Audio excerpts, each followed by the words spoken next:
All right, I'm gonna try to do this. There we go. Hopefully, oh, it's upside down. Oh, so I have to do this demonstration upside down, like that. Sorry, it's in vertical, not horizontal, but here we go. All right, so there's the top tool. I put the boss in there of the top tool, just and then this is the press frame. The piston would be down here, or lever, hand lever, whatever. The pressing force would be over here somewhere. This is the center, and this is just like a one side and a cross section. So you're like in the middle. You're looking through a cross section through the middle of one side. So the center of the tool is over here. Okay, and that's down. So leave the press frame off because you're just preparing the plastic. Here's the plastic. It's sitting in the bottom tool. The bottom tool has this cam mechanism over here. This is just a handle so I can move the compression pin back and forth. So ignore that white piece. The black piece is the compression pin. The black piece here is the cam. And this is just a lug that the cam's bolted to. See, there's a through hole. So the cam is bolted to that pin so that it pivots on there. Okay. So the plastic goes in, it gets screeded. You can see there's a little mound, like a little hump, because it's got to be overfilled. The volume is going to decrease as it gets pressed to get the air bubbles out. The top tool comes in, and just imagine there's one of these on each corner, right? And they are spring loaded. This is a compression spring that is holding this cam in place via, oh, you can barely see it. I'm gonna point to the cam. Right here, there's a little nubbin. I guess you can't really see it. Right there, see that oh boy. So, okay, there's that little nubbin right there. So that gets captured by the compression spring. Oh, gotta put it back together here. Bear with me here. Okay. So this is in the unlocked position. That arm of the cam held in place by the compression spring against that little nubbin holds this top sheet of the tool above the plastic. So there's a little air gap in there so that the hot air can flow in there. Maybe with the help of some fans on the inside or something to move the hot air in there and heat up the plastic. And this could be in the preheat oven. This isn't necessarily in the press oven. I just have that nearby. This is like in the preheat oven. Okay, so that's in there. Okay, now, okay, and it's all preheated. It's still in the upright airflowy position.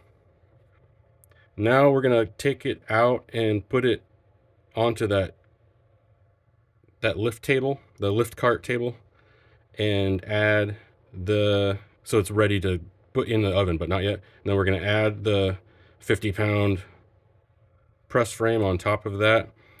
I showed it, it's not interlocking here. I don't want to overcomplicate my thing here. That's the hard stop, by the way. The hard stop has a little set screw so that we can dial in the length of the set screw. I say just bottom out the set screw all the way so you know it's tight. So you know it's a go or no go. It's either tight or not tight. And then the length of the screw is what you actually adjust. You know, you can always swap out this length screw with a different length screw when you want to make the final target thickness of the product be, you know, 1/2 inch instead of 3/8. Let's just pretend like this is the one we selected on all 4 corners. This set screw is for the length used for the 3/8 thick sheets, okay? Just for sake of argument.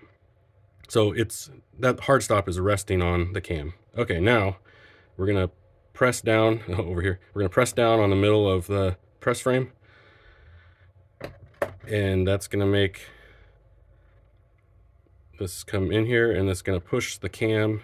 It's gonna the force of this the force of whatever's pressed on the press frame is gonna overcome this compression pin, and it's gonna bump over that little nubbin on the cam, and then immediately, you know, as soon as it goes past it, the compression spring is gonna want to return, and then once it returns, well, first of all, notice we just bottomed out at the set pin.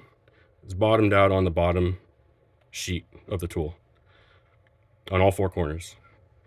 We now have the product squished to exactly the thickness we want. There's probably some overfill, whatever you want to, spooge or overflow spooge.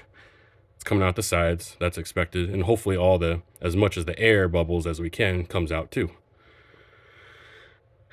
And then, so now this compression spring is now holding this cam into the locked position. And you'll see, like, I'm going to pull the top sheet away. You can see that little tooth, the little shelf is holding the top sheet down.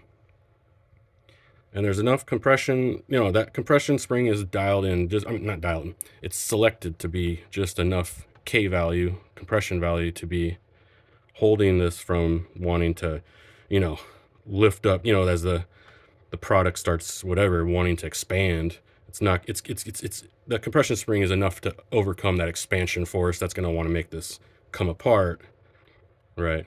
And then, then you take it out of the press, and you put it back on that lift cart. Take the press frame off of the tool sandwich, call it the tool sandwich, right? This is still locked. And then you take that tool sandwich and you put it on a shelf, a cooling rack. And when it's all cooled down, you just hit this lever, that piece, let's call it the lever. You hit that with a hammer, unless you can do it by hand, maybe. If you can overcome all the forces by hand, whatever. But you knock it, let's just say you knock it, and that's going to bump that compression spring back for a moment, and then the compression spring returns as soon as it passes the nubbin again. The nubbin. I know these are technical terms here. And then you can, by hand, pry off the top sheet and remove your product. It won't look like that, it'll look flat. But any questions? I think I nailed the explanation without rambling too much. Let me know if you have any questions.